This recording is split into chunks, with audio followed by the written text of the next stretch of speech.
Le Seigneur ne se présente pas seulement comme étant le chemin, il parle aussi de lui-même comme étant la vérité. La vérité mentionnée ici ne fait pas allusion aux paroles dites à l'égard de Christ, c'est Christ lui-même qui est la vérité.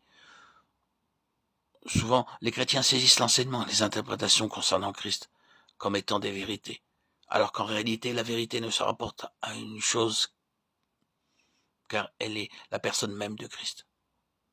Vous connaîtrez la vérité vous affranchira. Jean 8, 32, dit le Seigneur. Frères et sœurs, considérons tout simplement combien de vérités nous ont réellement libérés. La parole de Dieu déclare que la vérité nous affranchira, mais bien souvent la vérité est une simple doctrine pour nous. Nos yeux n'ont pas été ouverts pour voir Christ. Nous avons pu parler de la doctrine pendant 10 ans, cependant, nous n'avons pas encore vu. Nous l'avons peut-être entendu tout aussi longtemps, sans pour autant avoir encore vu. Nous pouvons enseigner notre identification avec Christ dans sa mort, sans connaître le pouvoir de cette mort. Nous pouvons aussi nous entretenir de la vie de résurrection, sans cependant en expérimenter sa puissance.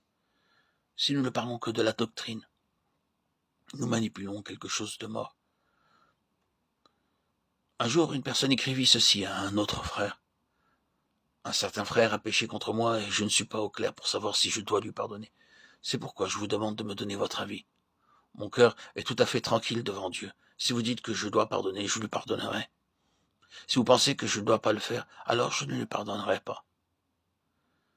Frère, quelle est votre opinion à l'égard d'un tel chrétien? Supposons que quelqu'un que j'aime meure et que j'écrive une lettre à une autre personne en lui demandant ceci. Celui que j'affectionnais est mort. Dois-je pleurer? Si vous me dites de pleurer, je pleurerai, mais si vous me dites de ne pas le faire, alors je ne pleurerai pas. Vous seriez certainement très surpris en recevant une telle demande, car elle est absurde. Si quelqu'un peut pleurer ou ne pas pleurer parce qu'on le lui dit, ni ses pleurs ni l'absence de pleurs ne sont vrais.